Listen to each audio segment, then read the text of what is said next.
Oh, Mark, there isn't much that links Derby and Newport. I think you're probably the thing that comes to mind when the two clubs. How are you feeling ahead of Sunday?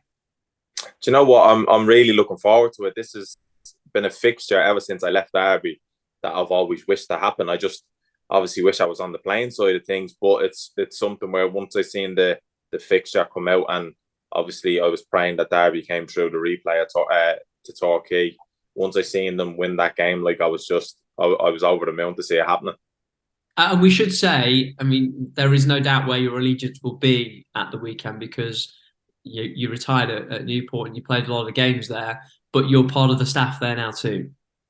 Yeah, no, definitely. I'm part of the staff here too, which is something, like I say, the club have been amazing for me through the retirement, through the open heart surgery. And like I say, the allegiance will be with them. But I've always said it from the beginning, Derby is somewhere where I began my football, where still always feels like a home from home. And it's unfortunate that they're coming up against Newport, which I want Newport to win. If it was any other circumstance, you'd want Derby to go through. But like I say, they're a team that I've always kept an eye out for. They're a team I'll always look out for. But yeah, on Sunday it'll be a bit different. I remember it was probably a few months ago now when you came up to Moor Farm to talk to some of the younger players there about your story and your experiences and everything that you've been through. And your love for the place was clear, but also the love that everyone that is still there from your time had for you shone through as well. Can you sort of just give us a little bit of insight into that relationship with the club that you have? Well, yeah, like obviously it was a team that I chose at the age of 15 to come over and play for, and they were like more than happy to sign me. They were looking forward for me to get in the building, and I was lucky I made my debut when I was only 16 for Derby. So again, it is something that I began there. It was somewhere that just felt like a home from home, from filling the kitchen to everybody in and around the place. Like you just felt so comfortable and so relaxed, and it was the best place to progress me football. And like I say, I probably didn't play half as much as I would have loved to play at Derby due to certain circumstances and certain injuries. But the time that I did play, I hope I did show that like the club in itself meant a lot to me. That they stuck with me through thick and thin through my very first open heart surgery. And like I say, I do owe a lot to the club. I owe a lot to the manager. Was there at the time in Nigel Clough, and like I say, without that club backing me at such an early time in my career, I may have not even had a career. So the club means an awful lot to me. It's mad to hear someone say their first open heart surgery because there's which sort of I guess from one end of the career to the other takes us to Newport, and obviously they love you there because you scored a really important goal, didn't you? And you played some really important games for them as well. Yeah, because obviously things weren't going too well in my career. That like I'd say the middle part of my career. Um, and then Newport took an opportunity and taking me in a January.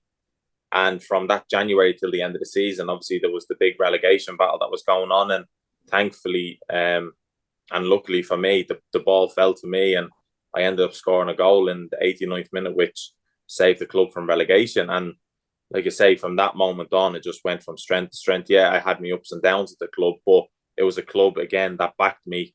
And I've said it to numerous people that it's the only club since Derby that I felt like a home from home, that I felt comfortable. I felt like I'm going to play my best football here. And like I say, we went on FA Cup runs, went to Wembley, got to be captain of it all. And like I say, it's so many memories here that it's hard to choose from just one. But like I say, it's something that now to even be part of what it was at the beginning from the 6 years I've been here to what it is now. I am thankful still to be part of it. To want to see the club succeed and go further and get and climb the leagues and do what they're doing at the moment. And like I say, it's a place that I can call, I'd say, me third home just after Derby. And they've kept you around and they've supported you and you're doing a really I think really interesting and really important job now. Can you just tell us a little bit about what it is you're doing at Newport? Well, basically, it's kind of fallen hand in hand with everything I've gone through, and obviously with the career I've had to taken up the player care role, which is something that I feel in my own experiences that when you have someone in a club or a club that you feel as though care for you and want you there and want your best interest, you're going to play your best football there. So for me to be that part, to play that part of if somebody's having an off day, if somebody has troubles at home, if somebody's struggling settling in, or any of the above, that I can be their kind of shoulder to lean on and that person to go to and to try and help them out. And as you say, I'm not someone to be shy of. If they're not doing what they're supposed to be doing, not shy to pull them and tell them that they need to pull their finger out in the nicest way possible. But again, it stems down to the academy lads as well, that when they're trying to develop their careers and come into a force team environment and to try and progress their careers, I'm someone that's going to tell them the realities of what it takes to be a footballer, that it's not just the glitz and the glam of what they might see on Instagram or Twitters, and it's something that's a really tough job and a business to kind of sustain. But if they get given all the tools at an early on time, as well as like keeping the families in the loop of what to expect, then like you say, you're giving them all the tools to say, if this is what you really want, well then go for it, but don't expect it to be such an easy journey. It's going to be a roller coaster, and like you say, it's something that is an important role, I think, for any club. But the fact that I've been given the opportunity to take that role on here with the experiences that I've dealt with through my career is something that, like I say, it's gone hand in hand together. Yeah, perfect job for you, I think. Let's look ahead to Sunday. What do Derby fans need to know about Newport, the team, about Rodney Parade, about what they can expect in the FA Cup at the weekend?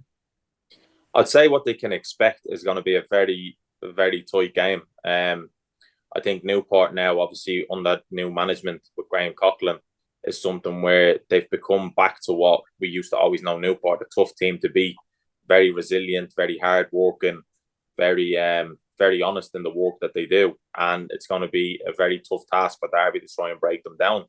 But Rodney Parade in itself is something where I'm sure people, if they've watched the FA Cup games in the past, that there's an atmosphere there that gets created because it's a very close, enclosed stadium where the fans are right on top of the pitch. The atmosphere, once the players get the fans going, the fans are, in the easiest way and the nicest way of saying, like, they are like the driving force behind it all and behind the dugout. And like you say, I've watched Derby over the years. I've watched them even this season, and they are a young side, and they're a side with a lot of talent, and they're a side with a lot of flair going forward. But again, they're still young lads, and if Derby are if Rodney Parade, is a place that can create that atmosphere, that can create that buzz about the place, hopefully make it as intimidating as we know it can be at Rodney Parade, then Derby could be in for something where they're going to have to be on the metal that day to try and get a result. You mentioned it right at the start, I think. How much would you have loved to play in this one? This is probably the only part of this week that is probably killing me the most. The fact that I don't get an opportunity to play in it, because I think over our past years when we've done so well in the FA Cup, I've always looked out and thought, let's get Derby. I want to play Derby, whether it's Pride Park, Rodney Parade, I want to play Derby. And like I say, sometimes these things don't happen, but to still be involved in football in the position that I'm in now and to still get to be part of such an occasion like it, I'm actually really looking forward to it. And it's going to mean a lot to me to see the team that I've started my career at, the team that I finished my career at, playing against each other. That, like you say, it's going to be just one of them days that, like, it's going to be special for me.